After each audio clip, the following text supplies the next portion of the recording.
Our company is a real estate investment services company with three legs: investment sales, where we sell buildings throughout New York City; capital services, where we place debt and equity throughout the nation; and research and advisory as well. More than 60 people throughout our office, and includes the leadership of 7 partners, including Victor Sozio, Mike Tortorici, Ivan Petrovich, Paul McCormick, and Sean Kelly, and Aviv Aviad. I also wanted to mention that we structured a global or national partnership earlier last year with Global Real Estate Advisors, and now we're national in several offices throughout the country. Some of our partners, I believe, from Florida are here with us today, so thank you for being here. I want to start by saying that since 2022, we've experienced interest rate growth that really lowered valuations in pretty much every product type. And I'm standing here, coffee and cap rates after coffee and cap rates, and saying the same thing. So what has changed? One of the things that has changed in the past 18 months is we started seeing investment patterns. And for simplicity, we tried to divide them into 3 main categories: the deep bench, development, and assets under stress. I'm going to talk about those. Then I'm going to speak about what to watch for, the watch list. Then we're going to invite our great panelists here. We have 2 lenders, 3 owner-developers. It's going to be super exciting. Let's start with the big numbers. $13 billion of transactions, very similar to what we've seen a year ago. But these $13 billion are not the whole story. There's some transactions behind the scenes that are not shown on this here, and we'll talk about them along the way. When we start with the 3 categories, I want to start with the investors' favorites assets, or what we call Fabulous 4. And these are office, Class A office buildings, free market multifamily, affordable housing multifamily, and retail. We're going to start with Class A office buildings. There, the story is the deep bench of tenants, top-tier tenants that are taking about 3 million square feet in the past 6 months alone. What does that do? It pushes rents in Class A up, and vacancies are down about 7% in the past 2 years. So that's drastic, and that affects transactions of Class A office buildings. How so? 74% of all office transactions are in the Class A category, and 58% of that number is in recapitalizations. The other note that you should see, or the other fact, is the fact that $8.3 billion was the refinance number that we've seen in the past 6 months. These are the buildings that traded. They're pretty beautiful. But one of them is a good example because it shows you how an owner wants to keep and hold on to a Class A, how an investor wants in on the Class A action, and how a lender is interested in the Class A as collateral. And that's 1345 Avenue of the Americas. There we've seen Fisher Brothers bringing in Blackstone, and together they raised a CMBS loan, a new CMBS loan in the amount of $850 million. The building is 92% occupied. Tenants like Fortress and Paul Weiss, and got a major makeover in 2021. If that's not enough, we have about 16 million square feet of Class A office that's being either built or rehabbed right now for the benefit of more tenants. Now, these tenants, they do need to live somewhere, and that brings us to the next asset class in the Fabulous 4, free market multifamily. What's the demand driver there? It's the unstoppable rent as a result of undersupply of housing, consistent undersupply of housing. But there's one more thing. The basis in the free market world is still low.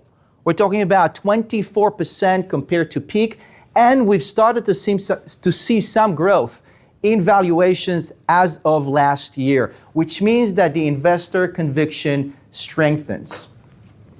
There are 3 main asset classes within free market that we're looking at. Tell him I'll call him back.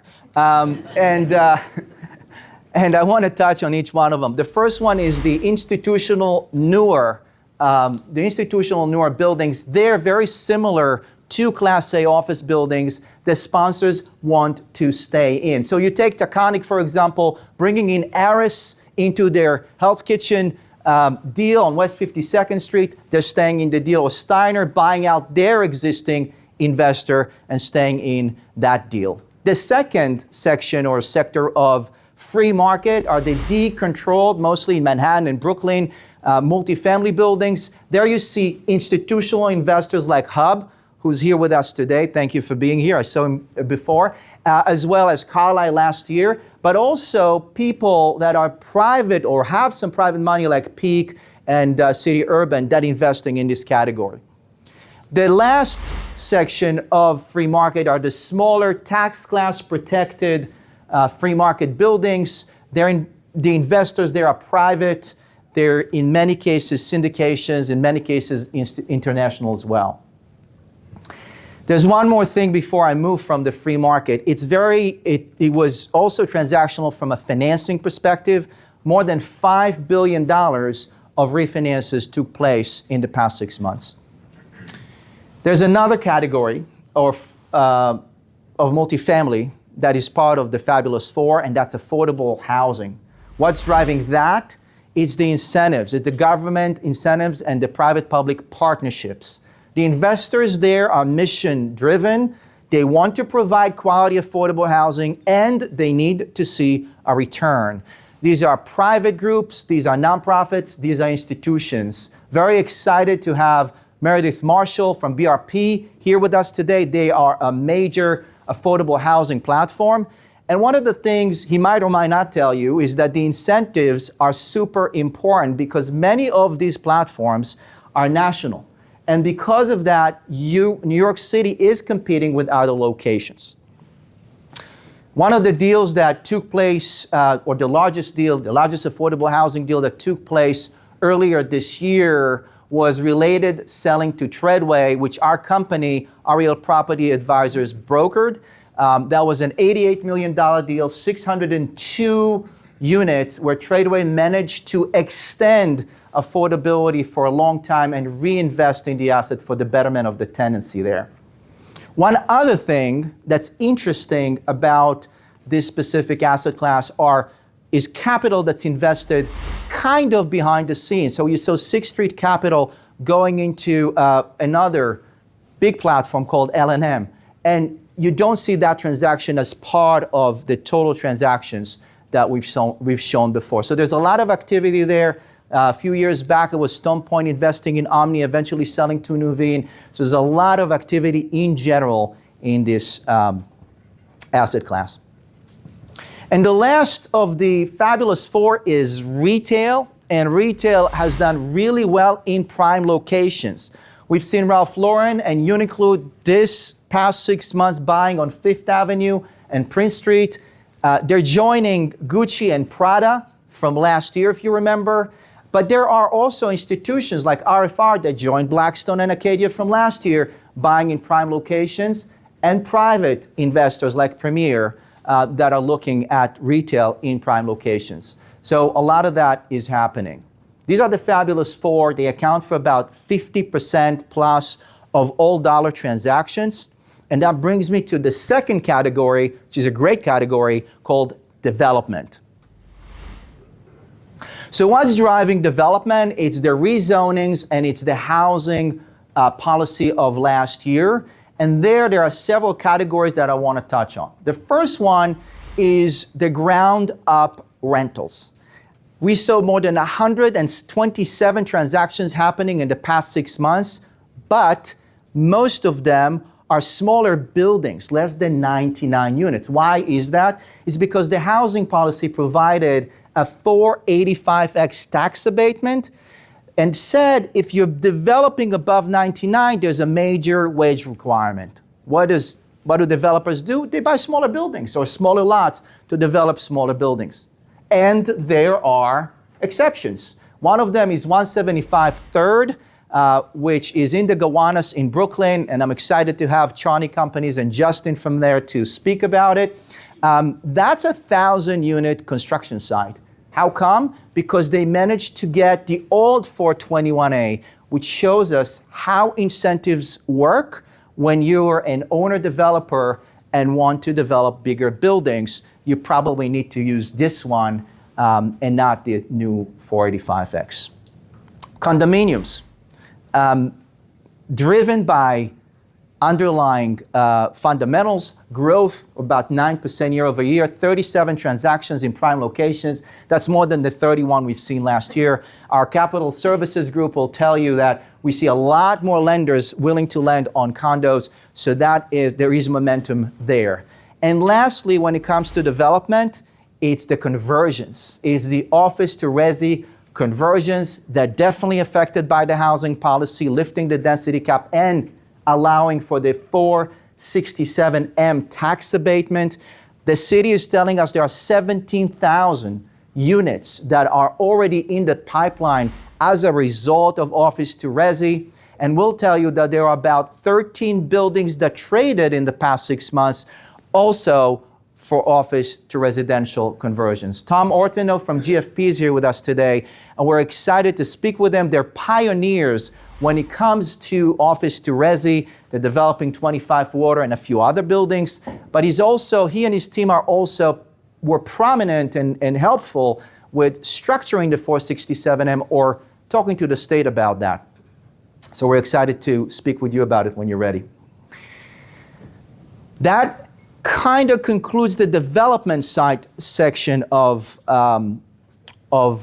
this presentation. And I want to say that we know that we're missing or short about 500,000 units, and that's going to happen by 2032, which means that we need to develop about 60,000 units every single year. We're not. We're developing at most half of it, which means that we're behind consistently. But I do want to give credit to both Adams and Hochul for their try. They're doing well, or they did well, trying to advance a policy that allows for more construction, and that's important to mention.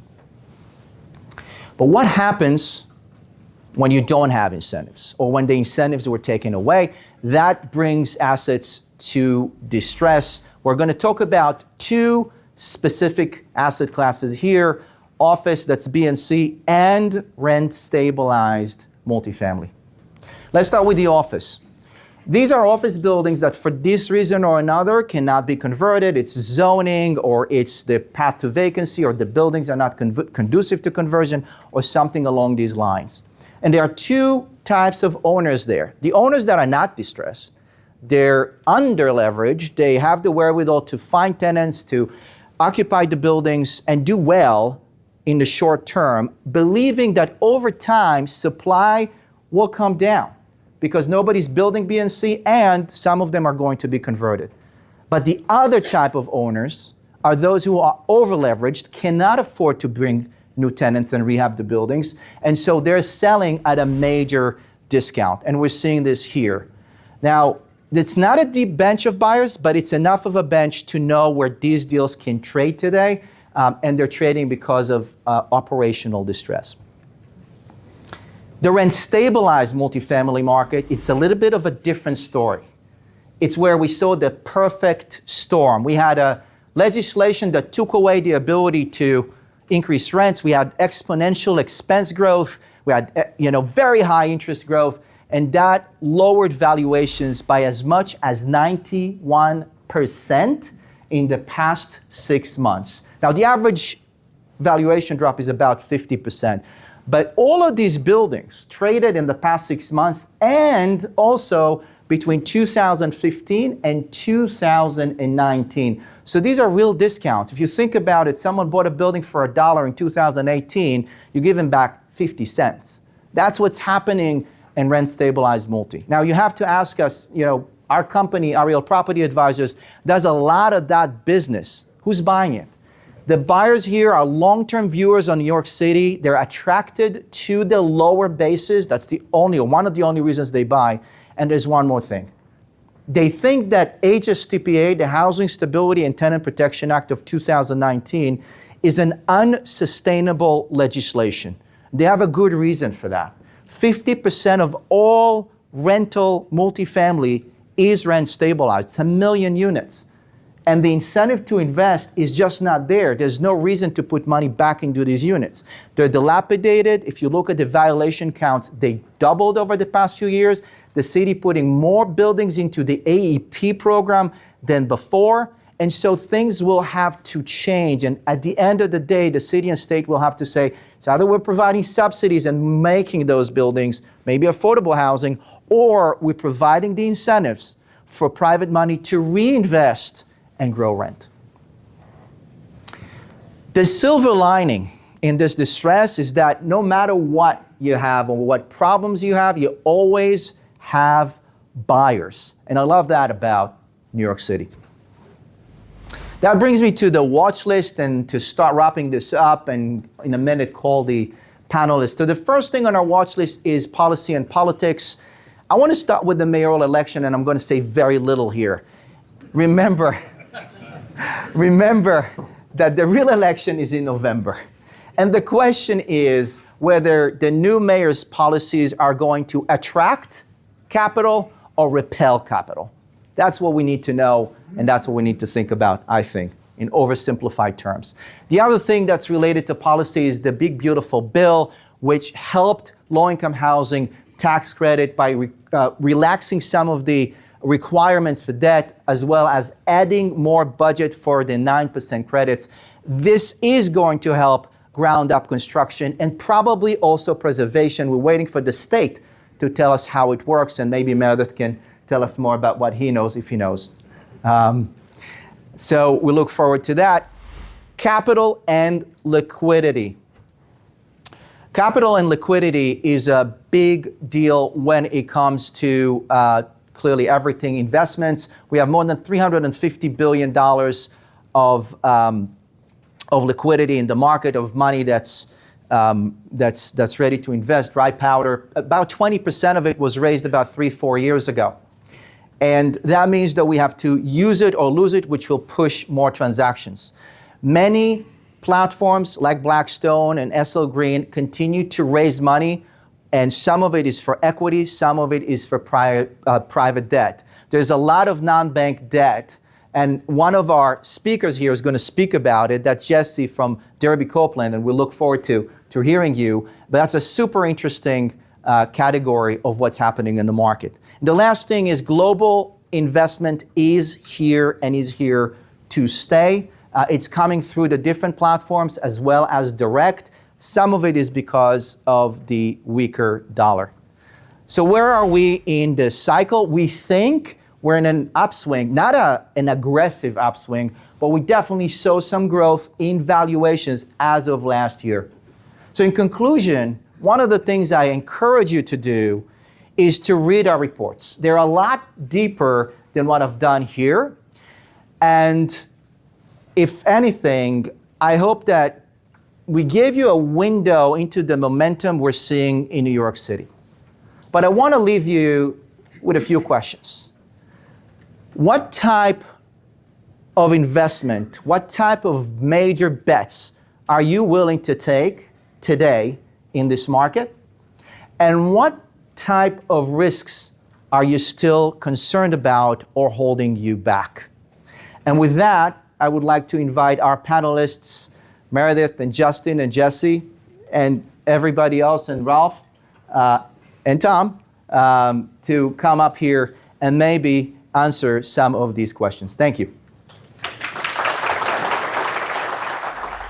We build in New York because we believe in New York, and I think we need to take more space here, especially at One Vanderbilt. So thank you all for coming here. It's an honor for us here at TD and all my colleagues that are here with us today to be part of this very special event. I've been coming to Coffee and Cap Rates now for at least 14 years. And so to be able to host an event like this is pretty extraordinary. I don't even think there's any seats. I was going to invite you all to some seats, but I think we've got them all pretty much covered. Thank you to you all for joining us today for the panel.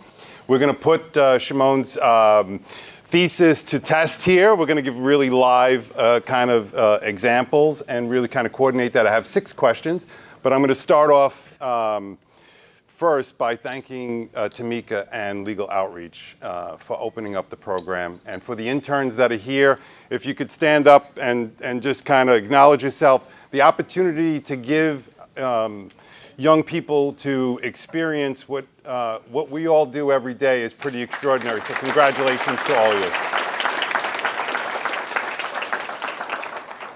And Gail, thank you for those opening remarks. Very important and very thoughtful, and especially at this time. So I'm going to start us off. If I could ask everyone to begin to just introduce yourself, your company, and thoughts about and reflect upon the moment that we have here and some of the concepts that Shimon was talking about. We'll start off with that, and if we could, we'll start with Justin. Yeah. Hello. Hi, I'm Justin Pelsinger, COO of Charney Companies. We're a fully integrated full-service real estate firm based in New York City. We're currently building over 3,000 units around the city, most of them in Brooklyn and Queens, and a project up in Morningside Heights. Briefly, I agree with a lot of the sentiments that Shimon was discussing in our world in development. We're definitely seeing a landscape that exists of grandfathered large-scale 421A sites, newer sites that didn't qualify that have to be either chopped up or focusing on smaller deals, and then the whole world of conversions, which is sort of like the new kind of a belle of the ball, I think, right now, and I'm sure we'll have more time to talk about it. Tom Ortinau from GFP Real Estate. I have the pleasure of working for the Grau family. They're a long-term family owner in New York City, been around for about 70 years. My role at the firm is to help them expand their portfolio through new projects, mostly acquisitions, but I work on development as well. I've been there for about 12 years. We're opportunistic. We do a lot of things, office, industrial. We did a lab building in Long Island City a couple of years ago that's been very successful. We're pretty active in the residential space right now. That's a sector where we have the most conviction, and it's a decent amount of opportunity. I'm sure I'll talk about that as well. As Shimon mentioned, we're involved in we played a role in the negotiation, sort of providing feedback to the city and the state when they were putting together the 467M program. Happy to talk about that later as well. Thank you. Meredith? Good morning. I'm Meredith Marshall. I'm a managing partner and co-founder of BRP Companies. We're a fully integrated owner, developer, operator in New York City. We build a lot of affordable, a lot of mixed income, and now a lot of market rate. We have about a $6 billion portfolio, another $6 billion pipeline in 5 states. Most notably Jamaica, Queens, where we built about $1.2 billion in about 2,000 units. Did a ribbon cutting with one, I think it's the best building in Jamaica last week. At least, thank you. You'll get some of the business, Shimon. You're very good. We do a lot of transformative public-private partnership projects. We're doing work with the Bronx with Hudson Companies and Jerry Kretschmer's company. We just won Site K, Hudson Yards with BXP, Boston Properties, and Monian Group. I worked with the state with the 45, not as successful as you were with the 467M, because it doesn't work in where we build Zone Cs, but I have to be careful because a lot of press are here, and I don't want to put my foot in my mouth. But I think we have to address and debate potential rent freezes, all the mandates that we have cost implications. And if you raise the price, you get less. If you don't raise the price and you can't cover costs, that's an issue. And I think if you look at the rent regulations 2019, I'm gonna get myself in trouble, and the lapse in the 421, it actually hurt the city. It actually hurt working families. And we build a lot in the outer boroughs, and there's no solution for that. And I think, one critique I have with these things, I don't see the people who are writing the legislation. I don't see the staff, and when we go up with Nassaf and other groups to Albany, they give us 15 minutes. It took me 15 years to understand probably 80% of what I should know. You're not gonna get it in 15, 20 minutes. So we're underperforming the population of New York. Last point, we get the hard things right. If you look at the job growth versus housing starts, that's a we get the hard part right. Most places, I'm in 5 states, they wish they have the job growth of New York City. We just get the housing policy wrong. And I think we have to force the policymakers to make better decisions. And I'll leave it at that. Thank you.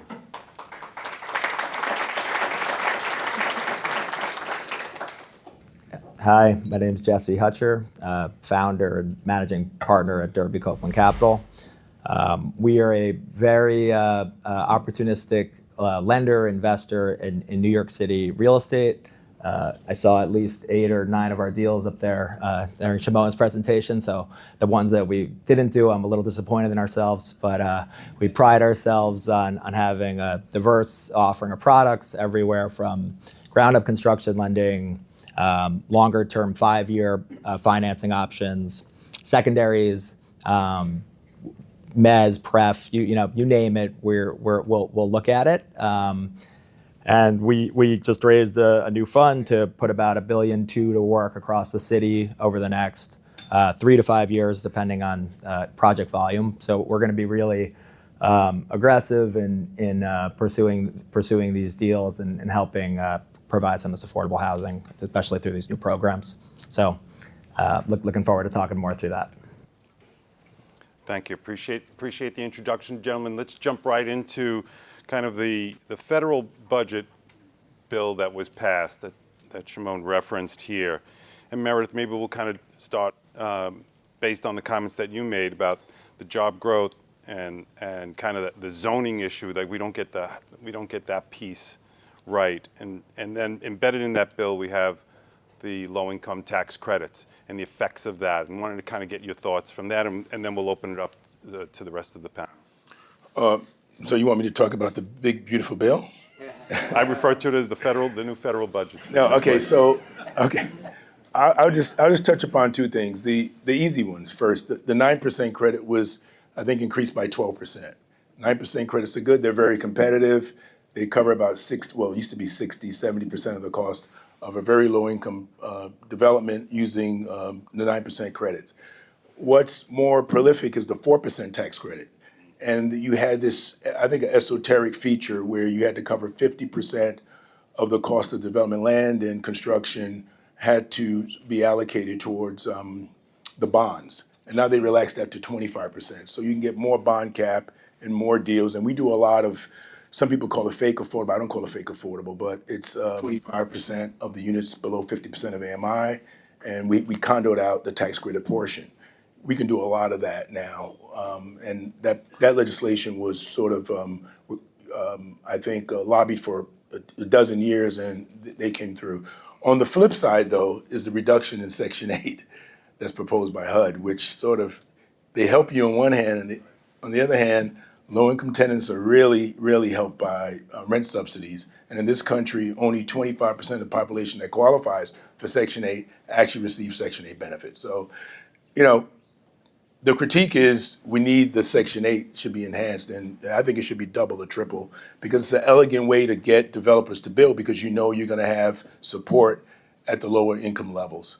The green energy initiative component of that, how do you factor that in? You cover the Section 8, but I think that they're pulling that back, aren't they? Right. So we had a project that had $15 million through CPC, the green energy initiatives, that we have to replace with, private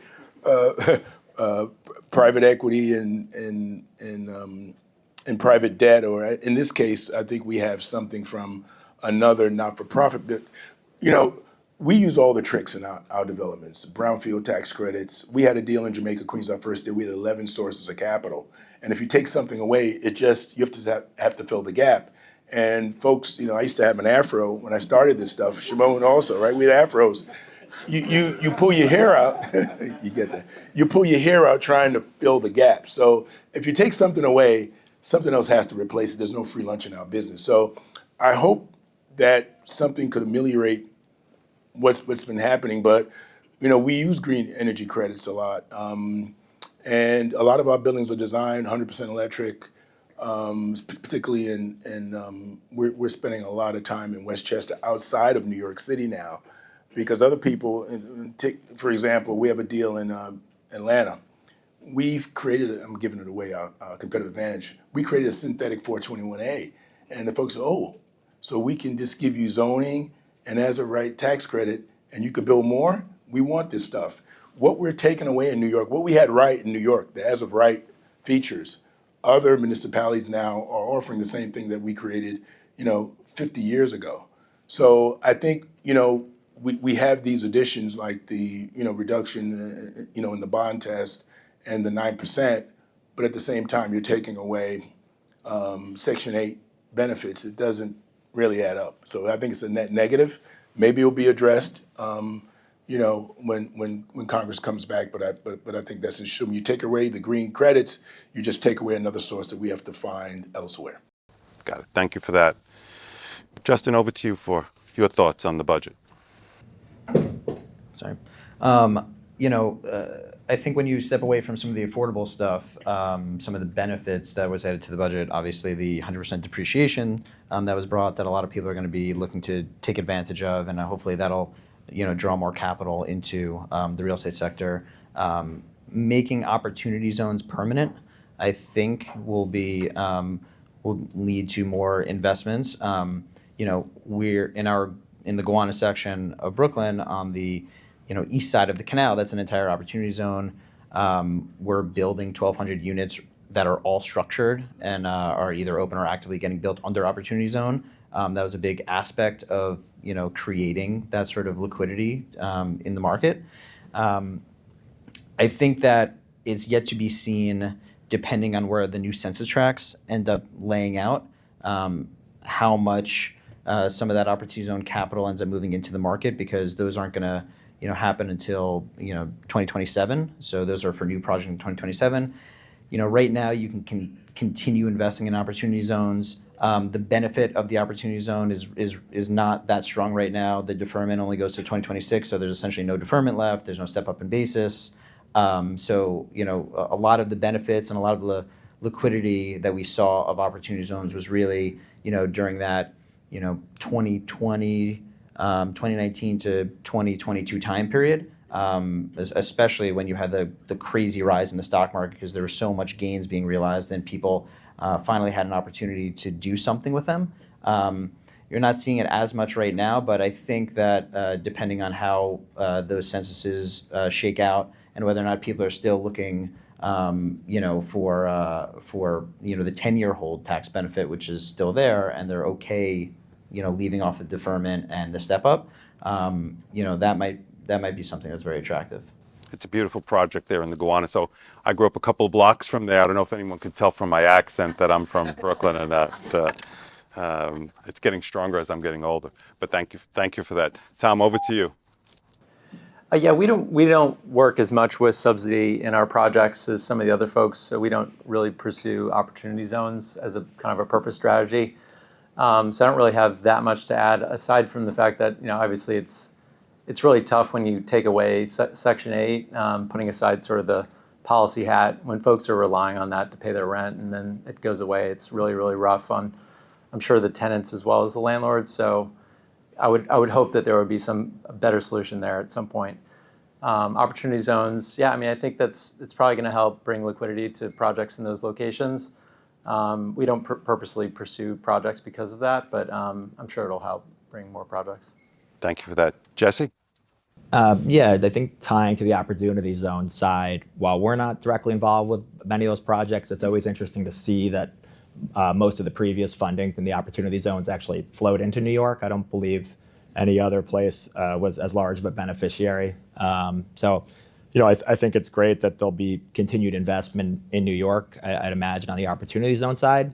I think as a lender, the one thing I look at when I see that bill is it makes it harder for me to believe that lower rates are feasible in the near term, given the just basically the general direction of the budget and everything that could drive inflation behind that. So I think from our view, it probably expands the need for more private credit, just to kind of fill in those gaps. And I think it changes how we underwrite in terms of long-term projections on takeouts, and maybe how we see cap rates just relative to higher interest rates for longer. So, I think that's really the piece we're most focused on. Great, thank you for that. I'm going to shift a little bit, Tom and Jesse, to office to residential conversion. And Tom, you were part of Coffee and Cap Rates about 2 years ago, and I think you were just starting 25 Water at the time. Be great to hear an update on that project and what you have going on in that space. Sure. Yeah, happy to talk about it. Yeah, 25 Water is a project that we're really proud of. It's a project, it's kind of an effort that we started in probably 2021. We closed at the end of 22. It's a fairly large project. It's about an $850 million investment, about 1,320 apartments. It was one of the first projects to opt into the 467M program. And yeah, it's been a great experience. We worked with Nathan Berman from Metro Loft. He had a lot of, he's been doing that for a long time. So he brought a lot of good ideas and IP to the table. And it's been great. I think Shimon asked me to talk about some of the things we learned about that. We had the, I guess, the benefit of having diligence that project for about a year and a half before we closed. So, and we're pretty careful people, so we spent a lot of time trying to understand the building and had pretty tight kind of understanding of it before we started the project. So we had uncovered a lot of the things. There were certainly known unknowns, like how much asbestos was in the building. You just don't know until you open it up. But there weren't that many surprises from like a execution standpoint. The one big thing that happened in the project is the 467M program. We didn't plan on it. We planned on it being in 100% of market rate apartment building. So we did opt the building in. We probably would have designed the building slightly differently if we knew that we were going to do that, but that's totally fine. So that's been kind of an unexpected change in the project. But yeah, overall, we're very happy with it. We're in the process of refinancing at the moment. And we're taking what we learned from that project and applying it to new projects as well. So it's been great. Terrific, glad. Thank you for that. Jesse, any comments on office to resi? Yeah, I think for us, one of the interesting things about being a lender and seeing these projects is there are a lot of different angles and a lot of different strategies being deployed. Also, what we found is most people will typically want to bridge, take 6 months to a year, really kind of figure out, definitely on a new acquisition, figure out what their plan is. And I think some people won't necessarily be honest with their lender and say, hey, we actually don't know what we're going to do with this, if we're going to try and enlarge a building, or if we're going to opt into 467M, or if we're going to really just try and pursue a free market strategy, which is fine, because candidly, I think what's great about some of these deals is they're being either they're distressed short sales, which with reset bases, and I think people are buying these well. I think what I found is, at least on the earliest of these bridge deals we did, it seems like fewer people are going to opt into the affordable program because they struggle with the AMI bands. I think some of the earlier ones we're doing are not going to end up being affordable, but we're seeing some of these larger deals now that I think you'll see close over the next couple of weeks, where you'll see a series of affordable projects announced, and they're going to be heavier on smaller unit types. So I found that a lot of people seem to think that might be the path forward with the affordable. Great. Let's close out. Anything that we want to discuss, Meredith, Justin, around 421A, 485, 467, anything that we missed here, and your thoughts on that?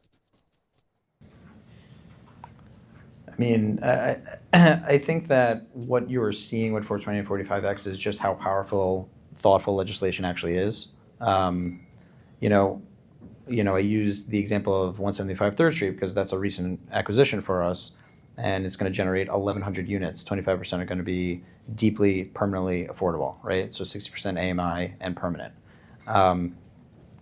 That's a transaction that should have sold 2 years ago.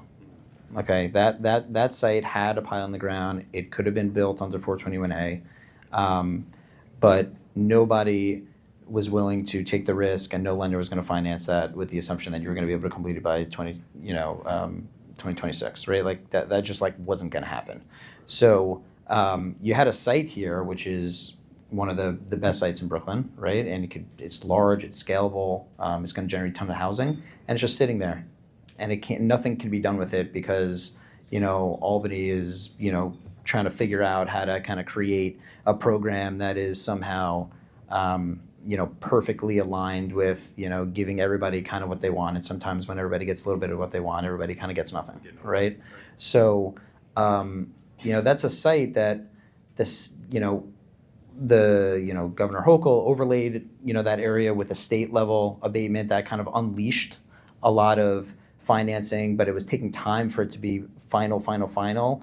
And then after the 2 years where nothing was getting done, they finally extend it, and boom, they extend it, site trades, and now excavation is starting next week, right? This is a site that probably would be 6 to 12 months away from opening right now, and it's not.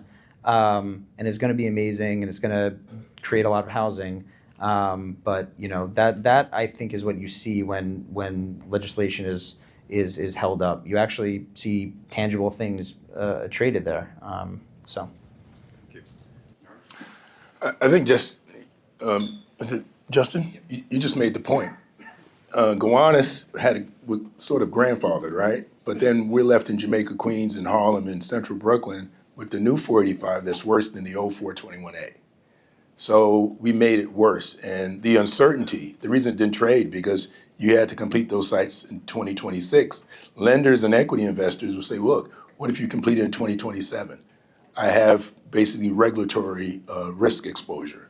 So I think the politics actually screwed it up. And it's just not the investors. It's the architects, the engineers, the construction workers, the title company. No one could rely on a predictable regime because we didn't know what we were going to get in Albany. So, and Mark, you could attest to this. We tried to help in the 485, and I think it was a suboptimal process because, as you mentioned, they're trying to satisfy all these different interests, and you can't do that. So we had something that worked, and we made it worse. Everybody's saying, well, let's wait and see. Well, if you do the math, it doesn't work. So things are getting more expensive, interest rates are higher, and that impairs value even more so. And look at the rent stabilization numbers, right? Look what happened after 2019. You mentioned a 50% impairment in value. Where does that leave us, right? I have buildings now that, it should be cash flow, it's negative cash flow. And my partners say, their property again. So we actually write checks to cover, and these are smaller buildings, obviously the larger buildings are better, but we have to fix this thing. We have to go back and look at the legislation and own up and say, okay, it wasn't the best thing.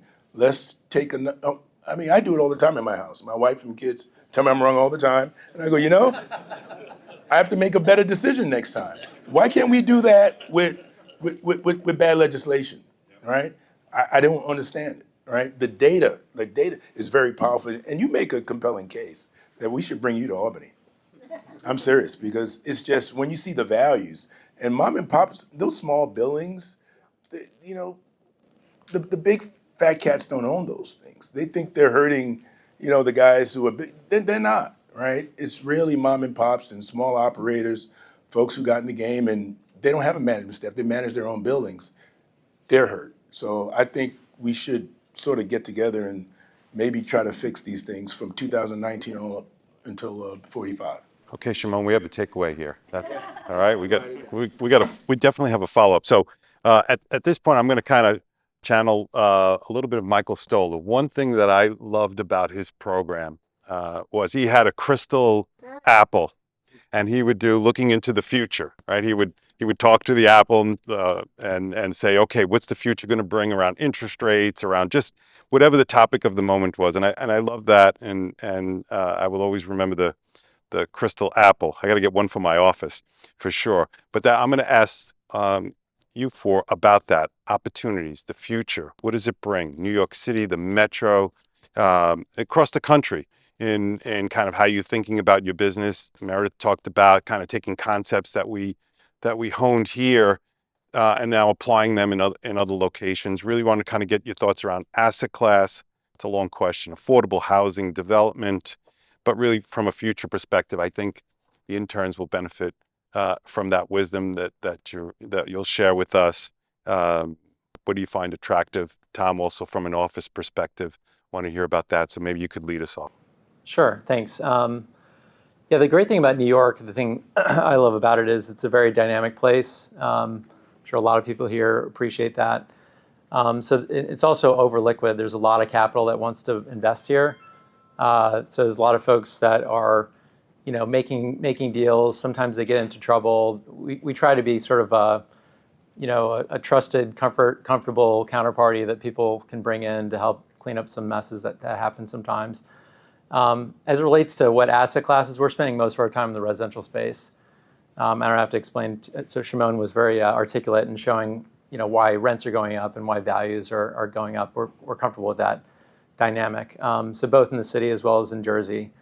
So I think we're going to be doing that for the next few years. The office sector is a very dynamic sector as well.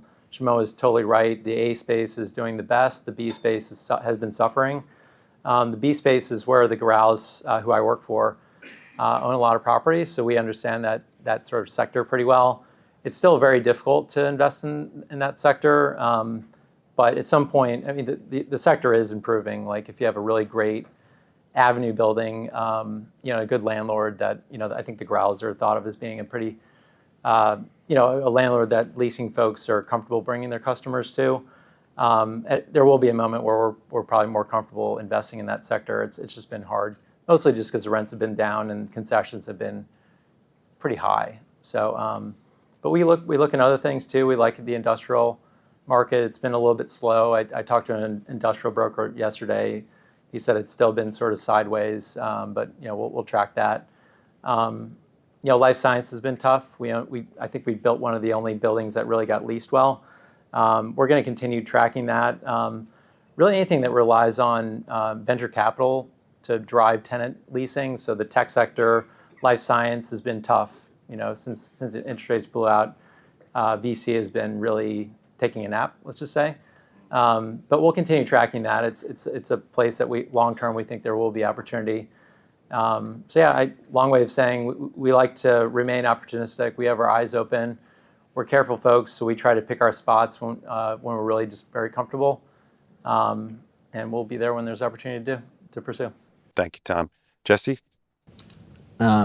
There's a number of asset types that we're definitely excited about. I'd say some of the projects that are the most exciting to us are some of these adaptive reuses and these conversions of really, for example, a deal we're working on in Williamsburg that had an industrial component, industrial office that's being converted to residential, being enlarged, and it's going to be a great residential project with retail, and it's exciting to see buildings that large get transformed. There's some exciting condominium projects we're working on. So I think we see a mix of everything. So honestly, I get excited about everything from a small value add multifamily deal in Chelsea to a larger condo development. But I think everything falls into the multifamily category. I'm excited to see more liquidity, I think, entering the debt space for office, because I've seen a number of good office deals over the last few years, and part of the reason that I haven't wanted to transact is really the capital ultimately behind lenders, right, and where that leverage is. And what I've found is there's more and more groups willing to provide that back leverage. So I think you could see more competitive pricing on office. So hopefully that provides somewhat of a reset. And then I also think the liquidity on the office can come in because you have some lenders who can, and some equity investors as well, who I think can kind of treat maybe a B or C building as more of a covered land play with in-place cash flow in the short term. And if they have a conversion option down the road, because either the basis they're entering into is attractive enough on a reset that it works, or they just have long-term capital, that makes sense. So I think that's just going to increase deal flow. But otherwise, we're very excited about New York. We think the underlying fundamentals are great. You just don't have leasing velocity on residential properties like this anywhere else in the country. The vacancy rate is incredibly low.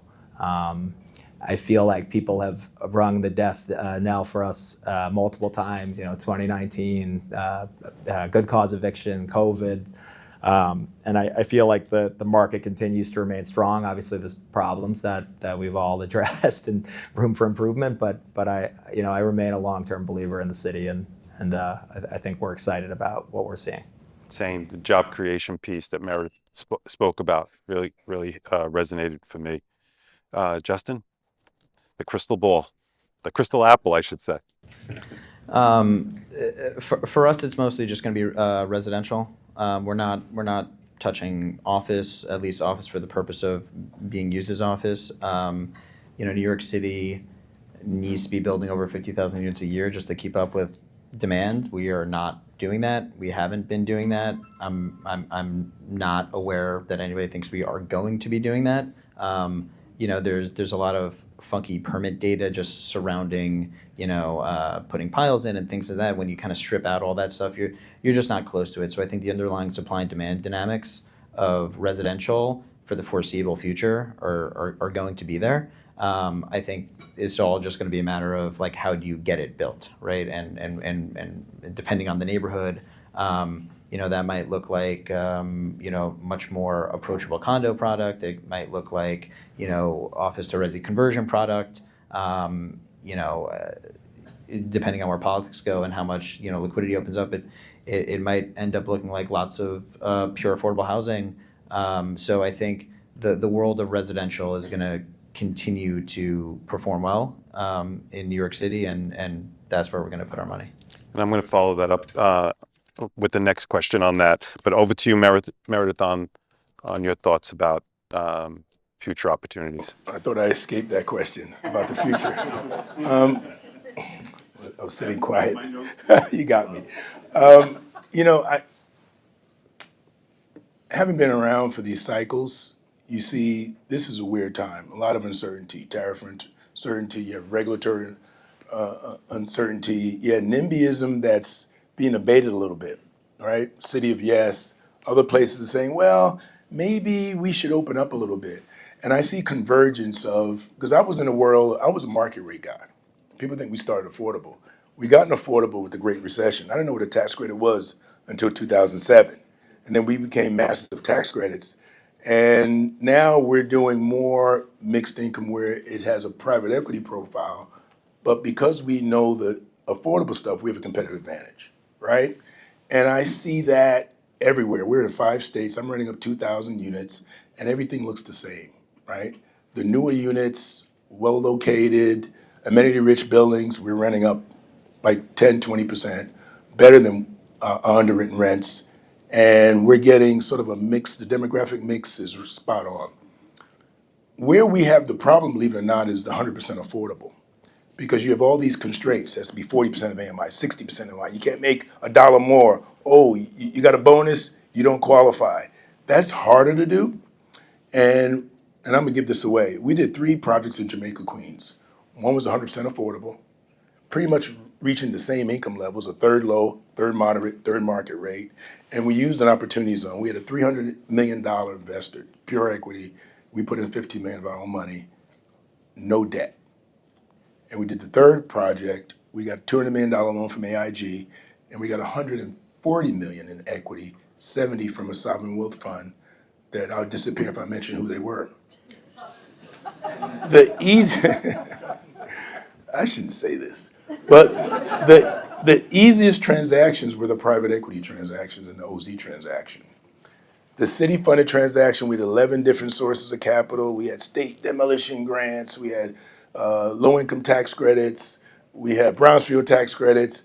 All these restrictions, that project was 15% more expensive than the other. When you have negative amortization, all those things that all the housing nerds know, that's actually more expensive, right? Even the construction was $400 a foot, and I got it down to $325 for the other because I didn't have all the constraints. And we looked at that, and I brought the policymakers and said, maybe we're getting it wrong.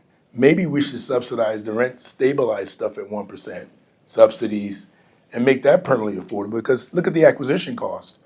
And when you look at the cost to build a new unit in New York affordable, it's $700,000, right? Why would you do that? So I think what's happening now, convergence, you bring in private equity, we have BlackRock, we used to have Goldman Sachs Urban Investment Group. I have 3 private equity investors now in our deals, and they're starting to figure it out, and I see that being a good thing. I mean, because they realize you can make money, you can do well, so it's almost triple bottom line. You could build new and green, but you could help solve a big problem. And I'll leave it at this. We need 300,000 units. You said 5, we're building about 30,000. We need to build another 30,000. We're not gonna be able to do that unless we reimagine our pipeline and really leverage the resources we have just in this room. Thank you for that. I think that's so impactful because the number's 500,000. I'm looking at Red Hook. There is the Brooklyn Marine Terminal project that's being discussed. And someone shared with me a statistic that in that sub-market, they've actually lost. They're in a deficit affordable housing unit space. They're actually being taken away. They're losing those sites. So a lot to get after on that. I'll use this moment as kind of closing remarks. We'll kind of go down the line here around that theme and what Meredith was talking about and talking to policymakers and what we need to do. I wanted to close on that and see your thoughts around how do we tackle this issue, because with the job growth, we need housing. Yeah, I think a lot of times people look at particular problems and they try to think of like a very specific silver bullet as to the solution, when in reality there's a whole host of things that can be implemented that kind of tackle the issue every which way. I think, generally speaking, I think that this city needs to put housing above politics. So they need to say, we need more housing. It's going to come in all different shapes and sizes. Some is going to be luxury, some of it's going to be affordable, some of it's going to be conversion, some of it will be ADUs, some of it will be micro units. And by the way, you're not all going to be happy with every single type of housing product that we build, okay? But increasing the amount of housing, reducing the cost of living, and generating that supply is more important than your kind of perfect little policy that you are kind of trying to solve for. Some of it might have union labor, some of it might not have union labor, right? So the second that politicians stop caring about all the minutia of the bill and only focus on policies that do one thing and one thing only, which is generate more housing, that's when we'll get it. I don't know that the politics are even close to being able to do that, but that's what they need to do. And I hope that in the future, people start thinking like that. Thank you. Tom? Sure. Well, I agree with a lot of what's been said. I think a lot of credit should go to the governor and the mayor, who have actually done a lot, I think, to try and come up with a lot of good ideas. City of Yes was great. The 467M program. I mean, these programs came together relatively quickly. They really wanted to sort of work with REBNY and figure out a model that worked, and I think we did that in 467M. There's been some commentary for sure about 485X not being a perfect program, but I think it's great that they were able to revive it and actually have incentives that actually help housing get started again. I'm sure they'll, in 3 years they'll redo it again. But I think the mayor's done a lot to not only help be creative around housing production, but also policing and public safety and all those things. Serious crime is down a lot, is my understanding. I feel the city's getting vibrant again, and there's a lot of good things happening. So it's beyond just sort of the housing programs. I think it's also just running the city, and I think a lot of credits should be due to the folks that are running the city right now. Watershed moment here. Jess, over to you. Yeah, I think we've covered a lot of so I won't necessarily harp on it again, but I think one kind of smaller thing that I see a lot as a lender on some of the conversions in particular is, and it's somewhat more of a simpler thing that I think the city could tackle, is with rates being as high as they are and I think one thing that would be really helpful for getting more deals done would be figuring out a way to expedite Alt 1 approvals, because even in a vacant property where it's a small building, you could see from our vantage point something have to get resubmitted multiple times on something that appears to be a relatively simple project. It could take a year, and that carry cost with even if interest rates were say 50, 75 basis points lower, it kills a lot of these projects. So I see developers and borrowers struggling with that. So to me, that's just something that seems more manageable. I'd like to see if there's a way to basically expedite approvals on projects like that and sign-offs, because I think that could create a lot more housing fairly quickly. Thank you for that. Meredith, you get closing remarks. I just think we're at a point where we need different tools, and sort of the market rate developments in the future will have to really reduce the cost of construction. And I think, being trained as an engineer, I think we have technologies, and we'll talk to someone here about modular technologies to build, regular, run-of-the-mill studios, 1s and 2s, and then bring down the cost, because I just don't see how can we have a robust future if we go from 600,000 a unit to 700,000 a unit, 800,000 a unit. How do you subsidize that, even with incentives? I mean, we're building some units $100 a foot, or even more in Site K in Lower Manhattan, downtown Brooklyn maybe 80. But other places, you're not going to see that rent growth because you don't have demand that's wide enough, because owing to incomes are constrained. So I think we have to reimagine how we look at this and try to support maybe some R&D, maybe relaxed regulation to actually bring different tools into the fore, because I just don't see how you have your OpEx growth, right? Insurance and all those things are up. You can't freeze that, right? So you're going to have to sort of bring down the cost somewhere else, and I think it's just the cost of construction. 20 years ago, we were building with Joy Construction $150 a foot, and now we're $400 a foot. You remember those days, right? It was $160. We go, can you squeeze the number? And that wasn't too long ago. That was 2005. I guess that was a long time ago. My kids are right. But now it's $400, $425 a foot. It just keeps going up 5% a year. At some point, it's a breaking point, right? And I think that is what we're going to have to focus on. So I like what you said about the mayor and the governor. It's actually getting better, right? I'm seeing more term sheets. I'm seeing better policy.